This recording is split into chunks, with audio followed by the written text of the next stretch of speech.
In this section, we're going to look at how to manipulate worksheets. Now, in this case, I've got a workbook that contains 3 worksheets. So this is sheet 1, this one down here is sheet 2, and this one here is sheet 3. Normally, when you create a new document, it'll just have a single worksheet within it. But in this case, I've actually created 2 more, so I've got 3 worksheets within the work document. Do remember, if you want to create a new worksheet, it's very easy. All you do is you click here. It's created a new sheet called sheet 4. Incidentally, if you want to reorder these, because that's rather inconvenient, because this one says sheet 1, sheet 2, sheet 3 and sheet 4 is here, you can probably guess how to do this. All you do in this case, you go to sheet 4 and just simply drag it along to here, in which case they've now been reordered to sheet 1, sheet 2, sheet 3, sheet 4. So remember, you can just simply drag and drop like so to move this around. And you just drop it anywhere you want. So let's go to sheet 1. Sheet 1 basically contains sales data for the year 2018. So the word sheet 1 is not terribly descriptive. What I can do is double click it where it says sheet 1 and just type in, for instance, 2018. If I click on sheet 2, it contains sales for 2017. So to rename it the easy way, I just double click there and type in 2017.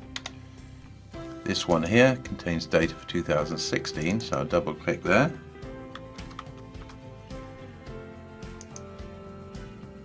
And we'll change this one to 2015. That's the easy way of doing it. You can do it the hard way if you want, which is basically going to any one of these tabs like this one here. If you then right click, you've got various options here. One of which is rename. So if you click on rename, basically you can just overtype, but it's much easier just to go in there, double click, overtype what's there, and it's done. So ideally, when you're creating multiple worksheets within a workbook, you should give them useful names. I've just said 2018 here. What I could do is change that to sales for 2018. In the same way, I could go back here and edit this one and change that for sales for 2017. This one here.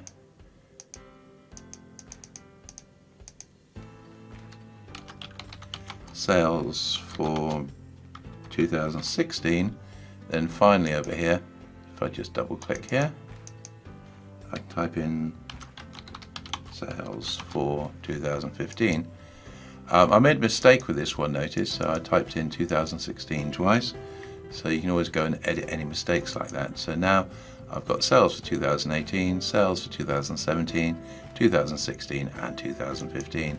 So at a glance it's just easy to see what's going on. It's much better than just sheet 1, sheet 2, etc.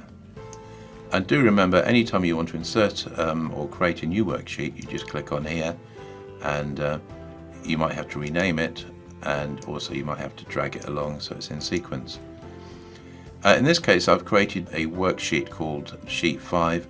I've just decided I don't want that anymore, so there must be a way of deleting them, and of course there is. If I go to sheet 5 and right click, you'll notice there's various options here, one of which is delete. So there you are, it's gone. So I've now got 4.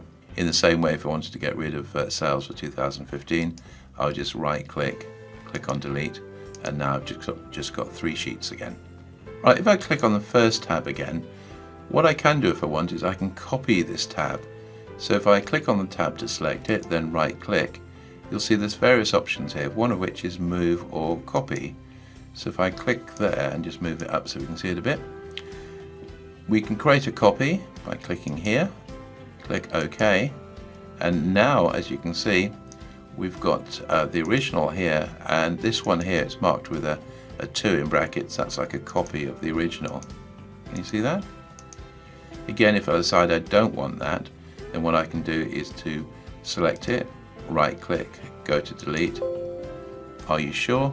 Yes. So now it's back the way it was. If I want to, I can move this. The easy way to move a tab is just to select it and just drag it along like so. If I want it back where it was, I'll just go like that. So it's 2018, 17, 16. If you want to do it the hard way, I'm not sure why you would, but the long way of doing it would be to right click over it, go to copy or move. Don't click on where it says create a copy, you want to move. And over here you can decide where you want it to go. So if I go sales for 216, so I'll insert it before that. There we go, it's now moved it before sales for 216. But as I say, the easy way is just simply drag along and off you go. So get into the habit of using useful names for your tabs for your workbooks. And as I say, you can have as many workbooks as you want within reason.